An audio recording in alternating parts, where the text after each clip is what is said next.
Welcome to the smartest people in the room. We are glad you are here, and just by showing up today, you're already demonstrating your very own smarts.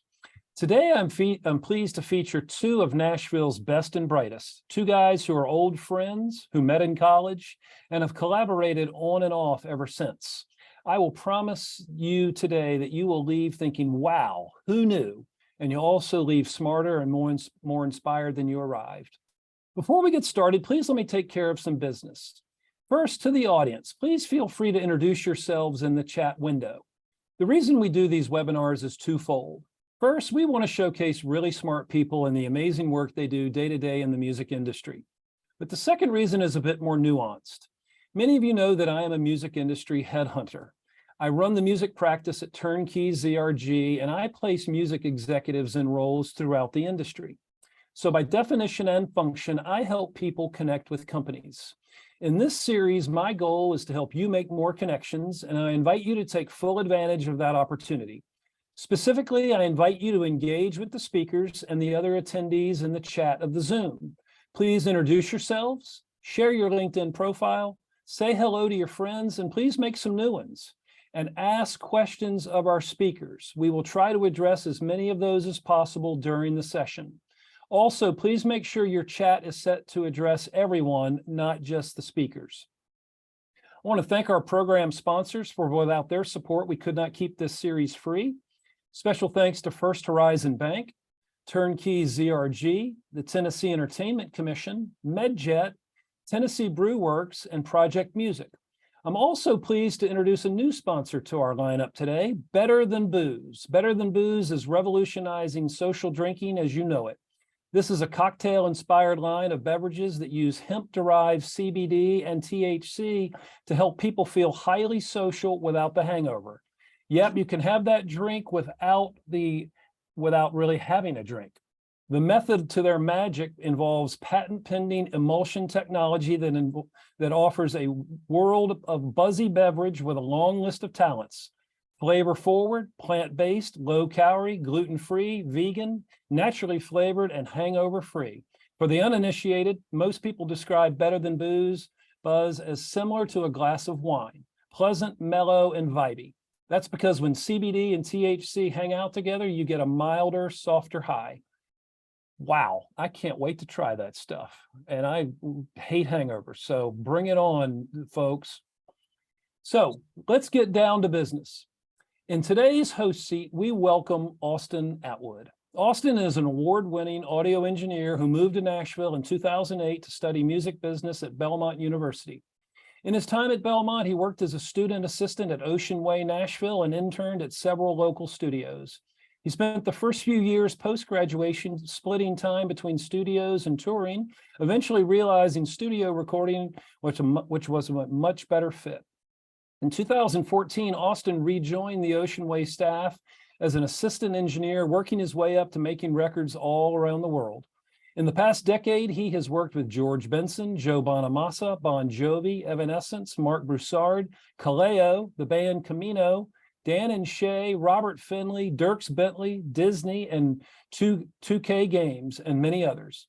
Currently, Austin is overseeing operations at Ocean Way, working with Belmont and Ocean Way the Ocean Way team to continually elevate the recording and academic environment for artists, producers, engineers, students, and educators. Welcome, Austin. So glad to have you here, man.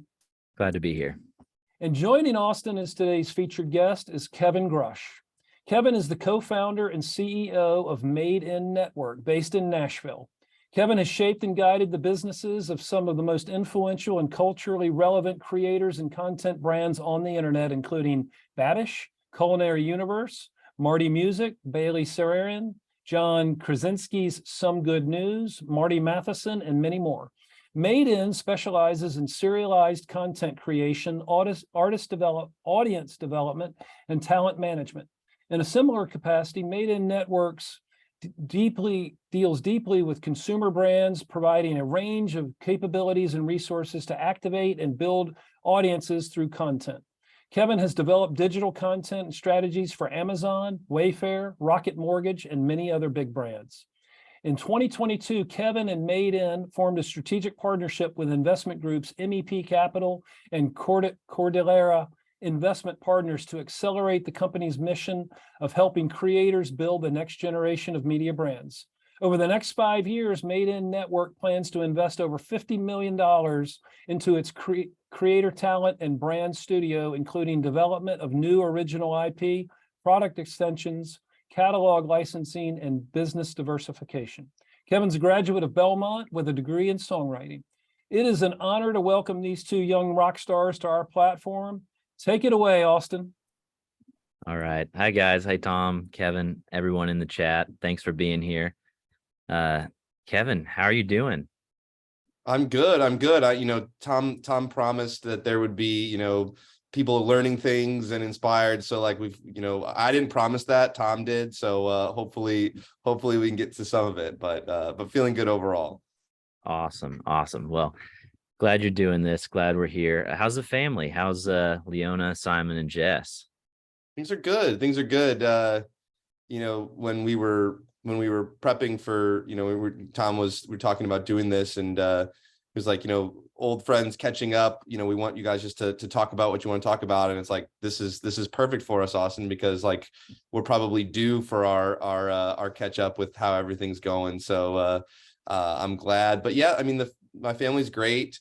I'm still being able to kind of work from home for a good amount of time during the week. So I get to see the kids all the time, with two little kids. You might hear them screaming in the background, but they're doing really well. Awesome. That's good. Well, yeah. So for everyone, you heard the bios just now, but before I dig into some questions and some story and timeline and catch up and all of the old college stories, Kevin is the first person I met in Nashville. We met day one, moving into 5th floor of Maddox at Belmont. And before I had even moved my bags in, I had a Walk Sophie CD, which was his high school band. And I actually did a little bit of looking. Always a salesman, Austin. I came in. Well, I was impressed because I looked it up, and it's not on any of the streaming services, but you search it and it's still the first thing that comes up. So even in 2006, you understood SEO. Yeah, I guess so. I probably have not, definitely haven't kept up, distributing it to streamers. So I'm that's probably for the best. It's probably best for everyone's ears. I don't know. I think it's about time for a reunion. Yeah, well, we have talked about, Austin and I, we knew, as Austin said, we've known each other since we were, just getting to Belmont, and we've made a lot of records together. And Austin, we were just talking about, with your kind of new gig at Belmont and taking a greater position at Ocean Way, being able to get back in the studio and record some things again. But it feels like a lifetime ago, honestly, that I've been in the studio. It's kind of crazy how distant that feels. Yeah, I think the world's ready for the reunion / supergroup record. Yeah, right. Yeah. Because all of our friends in school went on to do exactly that, play in bands and write songs, and they're all over the country and the world. Yeah, it's funny, because I didn't think that I was going to be the one of our kind of close group of friends that was kind of, with a songwriting degree. I thought I was going to be producing and writing songs forever, but with Keith, who's our, as Austin, our COO, like when we wanted to go and start Made In, it felt like just a sidestep away from producing records, and now it feels like a world away. I mean, working with digital video is amazing, but definitely a pretty far departure from being in the studio. Yeah, absolutely. So before I dig into songwriting and high school bands and the whole journey to starting this company, do you want to just give everyone just a quick, really high level overview of Made In, where you're at now and what you guys do, and then we'll get to how you got there? Sure. Yeah, I mean, I think like the easiest way to think about what we do is there's two sides of the business, where one side we are managing and helping operate YouTube channels and other digital platforms with talent. So, and with chefs and with, I mean, probably some of these people, Austin, I mean, I know over the years, like, I'm like, oh, we just signed this person or we started working on this show, but like, it's far ranging from music instructors to food talent to true crime content to gaming. It's kind of all over the place, and we're producing shows with them, building their communities, commercializing what they're doing, and at the same time, just trying to grow their overall business. So in a lot of ways, that feels very, similar to when producing records, like finding talent that you really love and then trying to build something together with them. On the other side of the business, it's we're working with consumer brands to build out digital content strategies for them, whether it's serialized programming, podcasts, you name it. We're kind of doing it with kind of our brand partners. So that at a high level is what we're doing. We've grown a lot since started in 2013, and hopefully that trend continues. Awesome. Well, that's really great, and we're gonna get there. But first, we're gonna go back about 15 years before you decided you wanted to do that. So you were a songwriting major at Belmont. Yeah. And is that what brought you to Nashville? This was just the songwriting town, so this is where I have to go. Yeah, I mean, I loved, in high school, as you mentioned, I had a band and was playing music, and so when it came to time to decide on schools, I wanted to be able to see how far I could go in the music space. And so when I found out about the songwriting program, when I came and toured Belmont and saw the facilities and the studios, I was like, okay, this is where I want to be. This is what I want to do. And so that definitely was right. I hadn't spent time in Nashville prior to my college visit, but was just sold on Belmont. But not even really knowing what a songwriting career would look like. I was learning that as I was signing up for classes, basically. Right. Well, and I'll add that your high school band, even at that age, your band looked a lot different than a lot of our high school bands did. You made several records, you played shows and financed several records. These weren't basement recordings. You actually went into the studio and worked with producers and engineers and kept that cycle going of funding and financing and recording and playing shows throughout high school. I mean, in high school, so I'm from St. Louis, as you know, and St. Louis, while there's great music history, when I was growing up, there wasn't much from like a local music scene that was happening there. And so we kind of were able to rise amongst those ranks, and especially amongst all of the kind of the local high school kids, built a really strong following. So yeah, I was out there hawking CDs wherever I could. Shows, were basically just like the high school parties. And then that allowed me to earn enough to be able to like really invest that back into the music. But I think, again, looking back on it, that's probably more of my skill was figuring out how to run the band as a business. And that's definitely served me well. But you came into Belmont, and Austin has always, you've always been this way, where I'm just like, how do you know that, Austin? Like when we were moving into our dorms, or when we started to work together, more from a production standpoint or making music together, Austin's always been one that just knew things, whether it was a piece of gear or a process. And I don't know if I was doing this intentionally at the time, but again, looking at like the friends that I was surrounding myself with, it was always like people that were just much better than me in their specific areas. Like you were always, knew what you were doing in the studio world. Keith, who's the co-founder of Made In, is a phenomenal player. And so when we were making records, I was like, oh, Keith's my secret weapon. Austin's my secret weapon. So I was just able to wrangle people, essentially. Exactly. Well, it's funny that this is called The Smartest People in the Room, because I feel like you and I have both made a point since we've known each other of never trying to be the smartest person in the room, always trying to be around those people that were like, wow, I don't think I could ever do that, but I'm going to try and take a little bit from that person. Yeah. And we were surrounded by a lot of really, really badass people in all sorts of areas. So the fact that this is called The Smartest People in the Room, and I feel like we've always intentionally tried to not be that. For sure. So going into Belmont a little bit, and you continued playing with bands. You had some college projects, and you started producing records pretty quickly, even though you were making your own music in school throughout the songwriting and the audio and music business programs. You made friends with all of these amazing musicians, and still kind of wrangled that all together. You put together a bunch of projects. In fact, my first studio was your first studio. After college with Drew, we had that studio down in Green Hills. But at some point there was a transition, even when you were producing these records. Was the first company outside of your bands that you started, would that have been Bruin Publishing?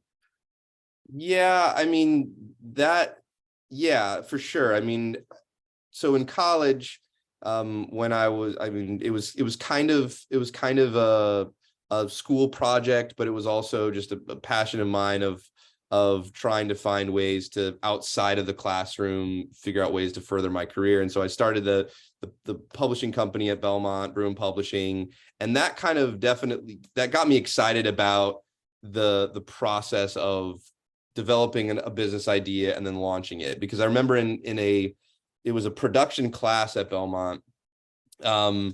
We were learning about like what producers do and the role they serve. Some producers are more they're players themselves. Some are more kind of business minded. Everyone has a different approach to bringing a record together. And but the quote was like, production is life. Like, you can approach everything like a production. And the skills that I learned as a producer, I just started to apply to business ideas of what could the final product, what's an end goal here? What's the vision of what I'm trying to accomplish?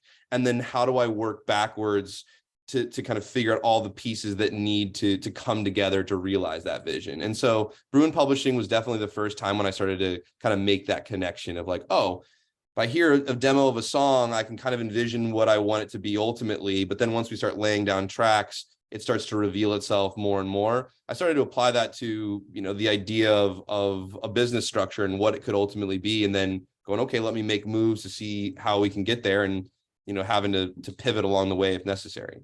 Right. Well, so you started putting that mindset towards this business and all of these other ideas you were having. At what point, because you still graduated as a songwriting major, right? Oh, yeah. You never fully transitioned into the business school or the entrepreneurship side, but at a certain point, you were very heavily involved in the entrepreneurship program at Belmont. What did that look like then? Yeah, I mean, I kind of started taking more entrepreneurship classes, and just like working that into my course schedule. And it was really just, a furthering of the desire to go, like, if I'm building skills to be able to go out into, the world and figure out how am I going to differentiate myself from all these other, graduating Belmont students. I just wanted an advantage. And I felt like from the standpoint of what I could learn in entrepreneurship classes, it was gonna give me that. And so that's ultimately how I approached it, and just worked it into my kind of course load. And it definitely was a really, in retrospect, was a really smart move that, trying to kind of diversify what I was learning. Right. So refresh me on the timeline just a little bit with regards to Made In, and maybe it was Made in Nashville was the original goal, right? Or the original. Yeah, I mean, naming companies is like the worst thing in the world, and I hate it. I would, I think the original notion was we were going to say, okay, there's going to be content that we were producing out of Nashville. So that was going to be content that was made in Nashville, and then we could replicate that in different markets. That was like early on. I haven't forgot about that, to be honest with you, till you brought it up. But then we kind of, relatively quickly pivoted towards calling it Made in Network, mostly just to put a name on it and just to be done with that part of the process and then start going. And now, of course, it's like such a big part of, my life for so long, as I was just stuck with that name. But I've really embraced it and kind of grown into having that be a part of like who we are as a company. So it's worked out in the end. Right. So at what point did the idea for a network, a multi-channel network, was that while we were still in school, or was this kind of post-graduation realizing I really want to push for this and Well, get it started? yeah, I mean, because like after it was after school for sure. Because after when we graduated, I mean, I remember so many times, Austin, of us in that studio, like off of Leland, just like talking about, what our moves were going to be in our careers and like what we wanted to be doing. And I certainly didn't see this massive shift into going into digital video and work in this space, but I think that it was really driven. I'd started to do some work with Google and was just more aware of what YouTube had to offer, what other Google products, how creative people and artists were using them to build businesses. And I was just inspired at the potential of building businesses online that were not dependent on a big record deal or another pathway. Like it was always, okay, what could the indie artist do? What's the independent path, and how could you use these tools? And I just got kind of intoxicated with that notion, and that ultimately led to me wanting to do more in the space. Just figuring out, great, if I can just go and find people that I really believe in, that are really talented, and I can just have a knowledge base and resources to help them grow without someone else being a gatekeeper, that was exciting for me. Right. I remember a conversation around then where, we were both making records in different capacities. You were producing them and I was engineering, often for you. And you kind of began to see what the industry was like and made the choice of, well, it's kind of up and down in record making and production. So I think starting a company is a safer path. Yeah. Yeah, well, it's funny because, and you've certainly seen it a lot in the tech space over the past couple of months, but like you can be working for some of the biggest companies in the world and, job security is not a guarantee, right? I mean, and so for me out of college, I felt like there was less risk betting on myself and my own decision making than necessarily trying to go and work at a company where I was going to be beholden to their decision making. And that was really a timing thing. I remember, I had met with, I was, especially right out of college, I was really, Belmont had kind of hammered in my head this notion of networking and talking to other people. And I just met a lot of people later in their careers that were like, I think I'm going to leave my job and go start a business. And here's kind of what I'm thinking. And again, in the context of like, how could I use Google tools and products to help me? And it was one of those things where I was like, if all these folks that I'm talking to and respect are looking to go and start something themselves, like it's way lower risk doing that right out of college, where like I didn't have a family then, I wasn't married, didn't have kids, didn't own a house, nothing. So I was like, I'm not really risking much. I might as well go for it now. And it's probably the best decision I've ever made was doing it at that point. That's awesome. So when you started it, Made in Network, Made in Nashville, I know the change came pretty quick, but originally the concept was a lot of curated local content and building out brands from scratch, 24-hour records, things like that, and building a network based on the talent around us. What was the first time that maybe shifted a little bit, or a first kind of brand partnership? Yeah, so you're right. Like early on, it was definitely like, let's produce a bunch of shows. Like people are watching YouTube like it was television. So I wanted to create television-esque shows, but for YouTube. So pretty simple notion. And so we started by just producing a bunch of content and then trying to launch those shows and seeing what was effective. And Austin mentioned like a show that we started years ago, right when the company launched, a show called 24-Hour Records, and we locked 3 or 4 different musicians and artists that had never met or worked with each other, and we locked them in a recording studio from noon until noon, and then we asked them to try to write and record 3 to 4 songs. And I was really excited about what's that? And it was awesome. Yeah, it was awesome. It was really fun, and I loved the output of that. The show turned out really great, and we were really happy with it.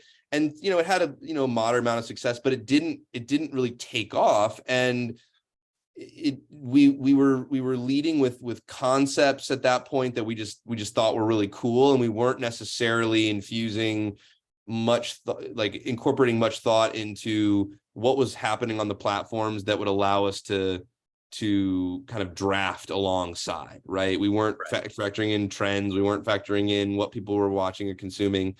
And so we quickly, we saw when the content wasn't performing as well, like, okay, what is? And we started looking at content that was expanding greatly, that people were watching, that had some momentum behind it, and kind of shifted towards this idea of like, okay, there are people that are already starting to take off. They've found these nuggets of what's working, and from there, we could come in and kind of throw gasoline on the fire that they had started. And that's still to this day a big part of what we do is okay, there are these people that are doing something really unique and exciting, but they might not have the resources or the expertise to know how to take full advantage of it. And so our role, we really feel like, is figuring out what they need and then providing that for the people that we really believe in. And so again, for people in the music industry, that's not a huge departure from a producer figuring out which artist they want to work with, or a publisher or a record label, finding talent they believe in and then providing resources. We were just doing it more towards creators on YouTube, and then subsequently, podcasting and TikTok and you name it. But that's really the name of the game still. Right. So you started this with the original content, pretty quickly realized that you had to follow a space that was gonna grow a little quicker to do what you wanted. Who were some mentors along the way, whether it was while you were at Belmont, some people that connected you, or as you were getting the company started? Yeah, I mean, it's a great question. So like, there's been a lot of people that have not only been mentors, but really I was just, for so much of my professional life, it's been a kind of fake it till you make it type scenario, right? Where some of my earliest mentors, like at Belmont, Drew Ramsey, who you mentioned, like I rented an apartment above his studio for a long time. That's where we were working. So that was a huge amazing opportunity for me at that time. So many folks at Belmont. Shortly after Belmont, met Mark Montgomery, and Mark's been a mentor and advisor, has been super helpful for me along the way. My board early on consisted of Joe Galani and Ed Hardy, and a lot of other really great, smart individuals. And half the time the mentorship was them asking me for something. Like, I remember when Mark asked me, like, hey, so what do you propose your cap table is? And I was like, oh, I'll shoot that to you later today. And I'm like Googling, like, what is a cap table? And it's been a series of those things for years and years, that as you're growing, you're encountering new problems or scenarios.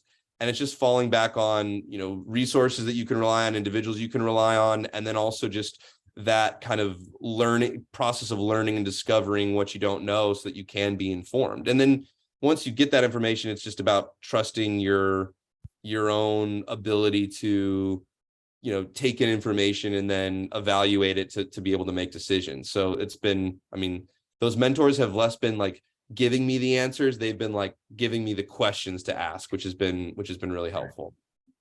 So you touched on something that I want to get back to a little bit. You said fake it till you make it. Something that's really common probably in both of our worlds, certainly in music production and engineering and playing as an artist, is imposter syndrome.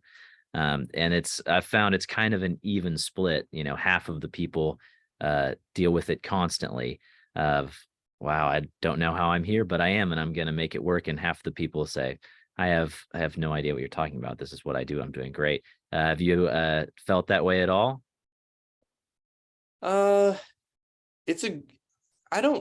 Maybe I've joked about this with my wife because I have three sisters, as you know, Austin, and you know, growing up, they were always much more like shy and timid than I was, and you know, they always were really cautious and knew things that they were trying, and they were just quieter than I've always been more outgoing. And I remember like thinking back on, you know, like when I played sports growing up, I was really into basketball, and I remember, you know, a coach like coming down hard on me, and I didn't take it as like, oh, I'm messing up, or I'm not understanding. I'm like, oh, they're not seeing what I'm doing, like the potential of what I'm doing, but I'm going to prove them wrong. And so like, I was actually just talking with Mark earlier today about this, of like, I've probably had some irrational confidence in my own abilities. And if people are coming in with like skepticism or doubts, I don't get upset at that. I just then use it as fuel to go, okay, well, let me go and prove them that what they were saying, like, even though I know it now, I'm going to show them it later on. And so, you know, imposter syndrome, probably not, because I think I've just always gone, well, yeah, I might not know it now, but like, I'm going to get there. Right. That's a good answer. So let's see. We're fully It's into... It's funny you asked me about imposter syndrome, like fake until you make it. When I said before about you always seem to know these things. I'm curious about you, of like your ability to take in information and absorb knowledge, because I always think you're BSing. I'm just like, oh, Austin, you're like, how does this work? And something that I think you'd have no knowledge of, you just have an opinion, you know about it, you start spouting it. How are you absorbing information like that? Because I mean, I know how my brain works, but I don't know how you have found the time to learn about crypto or something. I'll ask you a question like, oh, well, here's what it is. Like, you don't do anything with crypto. Why do you know about crypto? It's like those type of things, Austin.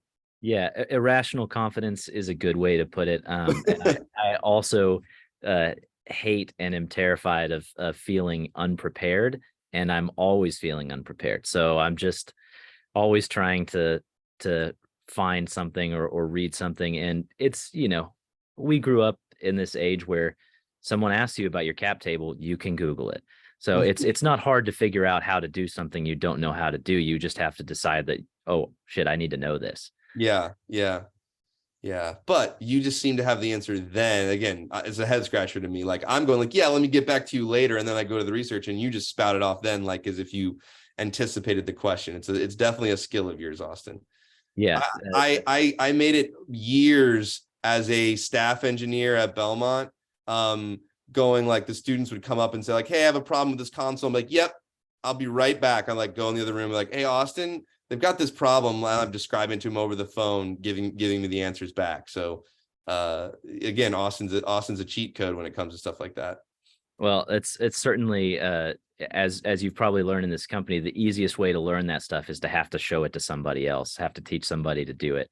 Right. But I think we're more similar in that way than you think. And along the lines of that kind of thinking, that kind of mindset, that kind of more of a personality trait, something that I think is helpful to people that are looking to be in the space like you're in, or to have some success with their own ventures. What would you say, more than a skill set, or more than a class or something they could learn, what is a good mindset or approach, or a personality trait to have when you're trying to launch something from scratch? Because when somebody asks me about getting in the studio and what that's going to take, the first thing that anybody is going to tell you is you have to be able to hang, and to read the room, and for everyone to be comfortable with you. That's like number one, being in this kind of a dynamic. What would you say is kind of number one in your space, building something from scratch? Yeah, I mean, I think that there's been different things at different stages of starting a company that have been really helpful. Like, there was different ways of approaching it and mindset that I had to have when we were just starting. And now when we're like, 80 people in offices in multiple cities, it's just it's like a different job, a different role than I have. And like early on, I think for me, one of the biggest things was being able to not just have the vision of what something could be, but to be able to rally people around your vision, right? So I think, if I said like, what is my greatest skill, like that I'm good at, that is important, is just being able to get people excited about an idea, getting them to buy into what you're selling them, but not just because like you're a good salesman, but because there's passion and enthusiasm behind it, and then it's also backed up with like a plan. That was what really important to me, is that I never wanted to, and have never wanted to, just like, be a hype man and get people excited about an idea, and then it goes, okay, well, how are we going to execute that? If you can't answer those questions, then you've only done a fraction of the job. So I think that being able to get people rallied behind your idea, but with a clear answer of, okay, how are you going to actually go and start accomplishing it, is really important. Right. And then later on, now that becomes less important, but like as we've grown as an organization, I think that I've had to develop a skill that I think is really important for anyone, which is the ability to kind of zoom in and focus on individual small issues or puzzles, and then be able to also zoom out and be able to look big picture. And like to be able to have that ability to focus either close on something or to zoom out is definitely a skill that can be improved upon and you worked on if you're making, an intention of doing so, right? One day I might be thinking on like, okay, what are our processes around, what are our processes around, expense reporting. And then the next I might be thinking more about, what's our acquisition strategy? And I have to be able to kind of zoom in and out pretty seamlessly. Right. So going back to that growth a little bit, this company that started as you and Keith, and everything that you guys wanted to do, to 79, 80 people now, all over the place. And looking at skill sets, you're not just looking to bring people on that are exactly like you. How do you foster? Every time I'm around you at work or around your company, everyone seems to be engaged in a way that's different than a lot of office environments.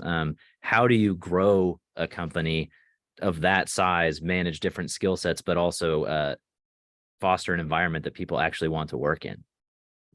Yeah, I think early on, Keith and I, we started so soon out of college that we just had kind of a guiding principle of like, as we were making decisions for how we were structuring the business, how we were making decisions for the employees, we were just like, well, if I was just working at another company, like, is that a company I would want to be working for, right? So if I was just working at Made In, is that a company that I would want to work for? And we've kind of, used that as a lens to make decisions on every level for a long time. If when we're hiring, like, is that I'm not just running this company, I also work at this company and work for this company. And is that someone that I want to be working with on a day-to-day basis? Do I think that they're going to be a good person, that they're going to respect their coworkers? And, when we're making decisions about, company policies, it's always about like, well, do I want the flexibility to be able to work from home at times and go into the office at others? Absolutely. Do I want the flexibility to, when, my wife has a baby, to be able to have time off? Like, absolutely. Right. And so we just try to extend that philosophy across the organization. And I think that early on, we started with just our friends that were working with us and people that we thought were smart. And as we've grown, we still want people that we like and that people that are smart. But we also look at how what value are they going to bring, not just in their role, but how they're going to propel the company forward. Like, what are they going to buy into what we're growing together? And And for us, that's been really, really, really effective as we've grown and added people that have come from other work environments and go like, oh, they're actually considering what a work-life balance is, what what would be important to us as employees. Awesome. And obviously, having that philosophy around the company has helped, as many in your company have started families, yourself included. How has, I know the early days, just like the early days of starting anything, there were plenty of long days and long weeks. And I know that has its natural ebbs and flows in any season. But how has life changed for you in the past 3 years starting a family? Yeah, it's it's definitely like one of the big silver linings of the pandemic for me was like when when kind of the world shut down, my daughter was 5 months old, I guess, and she's my first baby. And so what was really kind of, but leading up to those first 5 months, like it was hard being at the office and traveling a ton. And what it showed me, when everything shut down, but like business kept going, was that, oh, well, I don't need to be traveling as much. I can be doing these things remotely. We can be, I can be, focusing more on that balance, and it's not going to impede progress. And that was like an awesome moment of understanding for me, and haven't really kind of looked back. Is that I'm in the office a couple days a week. I'm in this office at my house for the rest of the time, and so like I'm around my I don't feel like I'm far away, even though my mind might be totally in my work. That proximity still makes me feel better about it. And then I just create kind of unbreakable partitions in my time, right? When the end of the day comes, I can tell my kids are getting restless and my wife probably needs help, and like that's an easy decision to be like, I can shut this down, and if I need to pick up work again later, I probably need a refresher anyways for a couple hours. And that's just kind of the way that I've tried to do it. That's awesome. Yeah, I think it's something a lot of us realized in the past few years, is that wow, I can be just as productive in this meeting whether I'm sitting here or whether I'm in New York with you. Yeah, well, and I also just have never bought into the hustle culture of you just need to be working harder than the next person to find success, that you just need to be grinding constantly. I'm not saying that hard work isn't a component of success, but I think that the reality is that people just have a certain capacity, and at a certain point you need to just shut it off and let your brain rest and be well balanced, because otherwise that time is it's just not as efficient. So whether you do it out of your priorities being aligned correctly, or whether you do it strictly out of an optimization standpoint, I think balance is actually still the answer than just grinding constantly. Yes, that was a harder lesson for me to learn. Yeah. Studio life is definitely a hard one to figure out balance. Like if people are working late, you're working late. Yeah, I've been lucky lately. Have the late night. Austin, I can't tell you the number of times when I'm like, hey Austin, like what's up? He's like, hey, I'm in the studio until 1, but then I'm off. What are you up to? And I'm like, I will be asleep for hours by that point. Have your hours gotten a little more regular? Yeah, they've gotten a lot better, certainly since taking on this role at Ocean Way, but even over the past 4 or 5 years, being a little bit more selective about clients. There are certainly still some late nights, but instead of 90% of them being rock and roll hours, and we go until they're tired or drunk, then lately it's been a lot more clients that hey, we've got dinner reservations, we'll see you tomorrow. Yeah, that's great. Yeah, I think that's a good. I'm glad you brought up the notion of being more selective with clients, because I think that is a really important thing to answer your culture question. Like, why are people happy at Maiden, if, you know, like what are some of the factors that we think about? And I really do think that like making sure that not only your team, you know, that you're hiring good people that are going to be good to each other, but also that you're working with clients that are good people and are good clients. And, you know, it's not always an easy thing, like as you're trying to grow and trying to expand a business, to be super selective. However, it does matter from like a happiness and quality of life standpoint if you're 100%. working with artists and talent that you really, you know, respect and are good people. You know, for us, it's like with brands and the clients at the brands or the talent themselves. Like if you can build relationships that are really strong because they're also good people, it goes a long way, a really long way. Yes, absolutely. 100%. And along those lines, so how many creators are on your platform right now? And I know that took some turns in terms of what kind of content you were going for and what you've grown towards, but how many, and what would you say is the most, you know, what is the biggest chunk of your content? Is it music as we originally started, or as you were going for, or has it kind of grown and expanded? Yeah, so I mean, I think now we're probably a little over 20 different creators, channels, or brands, however you think about it from a content standpoint. Tom had mentioned some in my bio, so that's like Babish Culinary Universe, it's Bailey Sarian, it's Marty Music or Marty Schwartz, and that's food, true crime and makeup, and music instruction right there. So it's really a wide variety of stuff. And you know, there's a lot of factors that go into like how we evaluate who we're going to work with. But a lot of it is, one of the things is like, you know, do we think that there's opportunity to grow with them? Do we like what they're doing? And then also, like early on, it was selfish. It was like content that I also love. So music is probably not the largest, but it's definitely not the largest category of content. But with Marty, you know, for anyone who doesn't know, Marty is like the largest guitar instructor on YouTube. And we've been working with him since the very beginning, since we launched the Marty Music channel from 0 subscribers.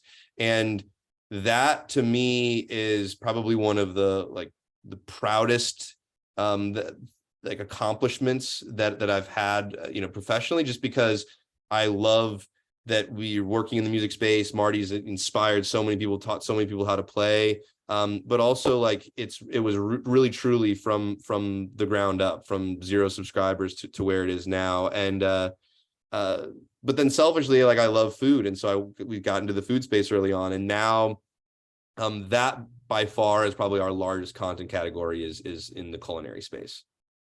Right. So yeah, and you have some of the biggest and some of the best content wise channels that I certainly watch regularly.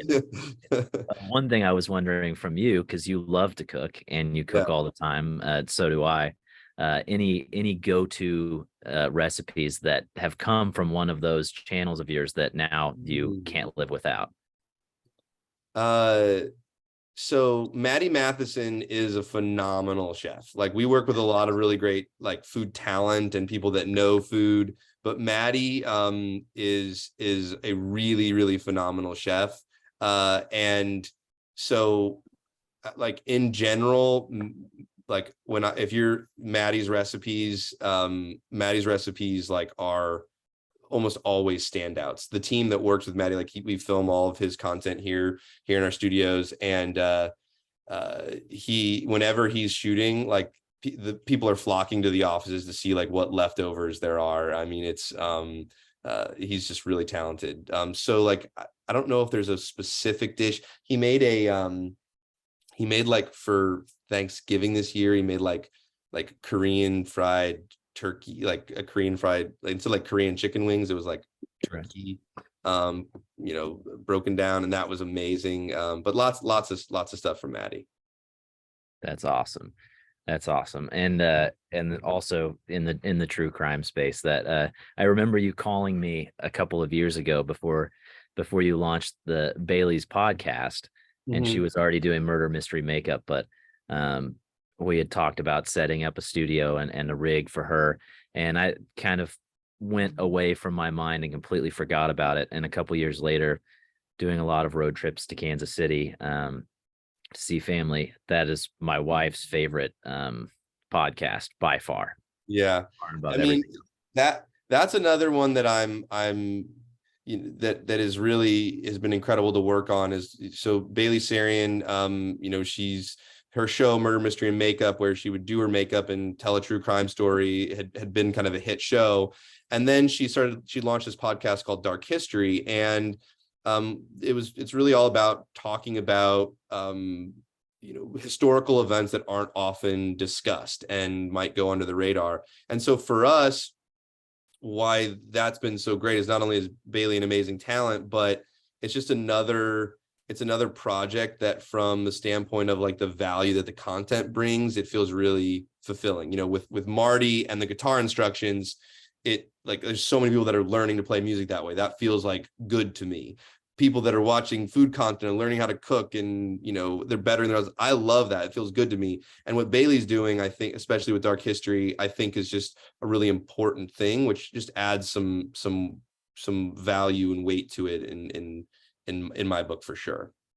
Right. Absolutely. So I've got a couple, we'll do some, since we're getting towards, what is it, about 10 till, we'll do some rapid fire in a minute, and then we'll take some questions from some people. But before we go, kind of quicker answers, any advice, whether you can frame this either way you want. This can be giving advice to 21-year-old Kevin about to start his first company, or just the next person moving to Nashville, moving to New York, wherever, wanting to start their life. What's the first piece of advice you would give them?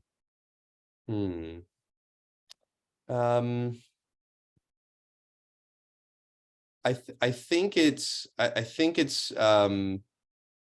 again, going back to the skill that I think you have in spades, is just continuing to like absorb information and carving out time in your day to be consuming stuff so that you can be learning about it, right? Like, I remember early on in the start of Made In, I didn't know a lot about how to optimize content and about the space more broadly. And so I just like, great, well, can I learn this stuff? Yeah. And I just started to research it and study it. And I would just do it little bits at a time. And then, you fast forward a year and I felt like I was an expert at it. And so, I think that, like, just, as Tom is commenting here, like staying curious and really just trying to absorb as much information as you can is the best piece of advice for people early on. Awesome. And then over the next, you don't have to look way down the road, but what's next for you and for Made In, as far as what you're hoping for in the next year, next few years? Yeah, I mean, we're getting more serious and actively investing in and acquiring channels and content and investing in creator businesses. And that, to me, is a really exciting growth opportunity for us. And just, I'm excited about it in general, because I think that while we've built up this really amazing kind of services model, that's going to work for some people, and then for others, there's going to be more of an opportunity to kind of be participating and working with them to grow something even bigger than we could do from a services standpoint. So that's going to be a really big component, and I'm excited about it. That's awesome. All right, let's jump into some quick ones, and then everyone, I'm gonna ask Kevin some pretty quick 1 or 2 word answer questions. Feel free to chime in the chat with anything you want to know about this rock star. So, first question, this comes from Tom because I had a list, but I have to know: guilty pleasure record or artist? Pleasure record or artist? Which I hate that question, but great. I hate the concept of something that we have to feel guilty about listening to. Yeah, I don't know. I mean, I think it's probably only because my wife does not like them, but every once in a while when I'm feeling nostalgic, I'll throw on like some like Decemberists or something like that, like Sufjan Stevens, like indie music from, indie rockers that I still really like, but she just hates, so I feel a little guilty from that standpoint. Do you ever put on Walk Sophie? No, I don't. Do you even have the CDs anymore? I don't know if I have the CDs anymore, but I probably should just find one for a keepsake. But Yeah, my kids won't even let me like play whenever I try to play guitar for my daughter, she's just like, can we just have Google play it? She just wants to hear us. oh.